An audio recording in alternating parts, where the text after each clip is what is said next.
যেটি Nubia red magic 10 pro, এটি একটি স্মার্টফোন সিরিজের নাম। গত বছর রেড ম্যাজিক 9 প্রো নেমেছিল, তো এর ধারাবাহিকতা এবছর রেড ম্যাজিক 10 প্রো নেমে এসেছে। এবং এই স্মার্টফোনটি এতটা শক্তপোক্ত যে আমি যতগুলো স্মার্টফোন রিভিউ করেছি বা দেখেছি তার মধ্যে এটা সবচেয়ে শক্তিশালী স্মার্টফোন। কেননা এই স্মার্টফোনে যে প্রসেসরটি ব্যবহার করা হয়েছে তা অত্যন্ত শক্তিশালী একটি প্রসেসর, যা আমরা ফ্ল্যাগশিপ ফোনগুলোতে ব্যবহার হতে দেখেছি। আর অনেক ইউটিউবারই এই ফোনটি নিয়ে রিভিউ করতে গিয়ে বলেছেন যে এই ফোনটি গেমিংয়ের উপর প্রেশার প্রদান করে, গেম এই ফোনের উপর কোনো প্রেশার প্রদান করে না। এর মানে হচ্ছে যে আপনি ফ্রি ফায়ার খেলছেন বা পাবজি খেলছেন বা এর চেয়েও শক্তিশালী গেম খেলছেন, গেমগুলো খেলার সময় আপনার ফোনে কখনোই লেগ করছে না বা পারফরমেন্সে কখনোই স্ট্রাগল করছে না। এবার কথা বলা যাক বডি ফ্রেম নিয়ে।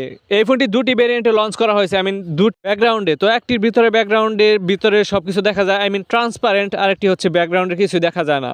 আর ফোনটি হচ্ছে বাল্কি সাইজের একটি ফোন, যথেষ্ট মোটা সোটা বক্সি শেপ থাকার কারণে আর ওজনটা একটু বেশি হওয়ার কারণে বেশিক্ষণ সময় ধরে আপনি যখন ফোনটি ইউজ করবেন তখন হাতে একটা ফিল পাবেন। যদিও যারা গেমার আসছেন বা গেম খেলার সময় হাতে ফিল পাবেন না। ফোনটিতে প্রয়োজনীয় পোর্শন বাটন সবই ঠিকঠাকই আছে। আমাদের দৈনন্দিন জীবনে যে সকল সেন্সরের দরকার হয় সব সেন্সরই পাবেন এতে। আর ফোনটিতে কিন্তু হেডফোন জ্যাকের পোর্টও দেওয়া আছে, এটা অবশ্যই একটি প্লাস পয়েন্ট।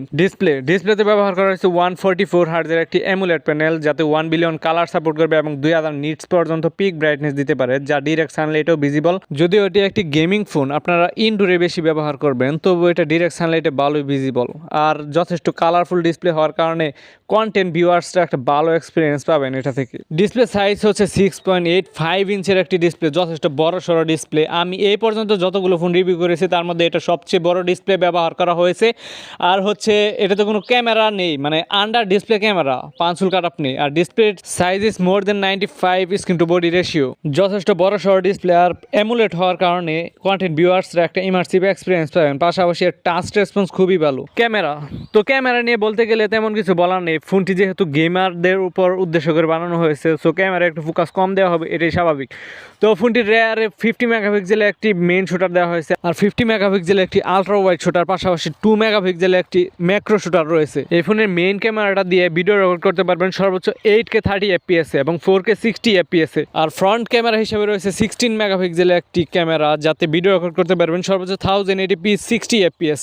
অবশ্যই এটা কম লাখ টাকার ফোন হিসাবে। ফোনটির প্রসেসর সিস্টেমে রয়েছে স্ন্যাপড্রাগন 8 Elite, যেটি 3 nm একটি প্রসেসর।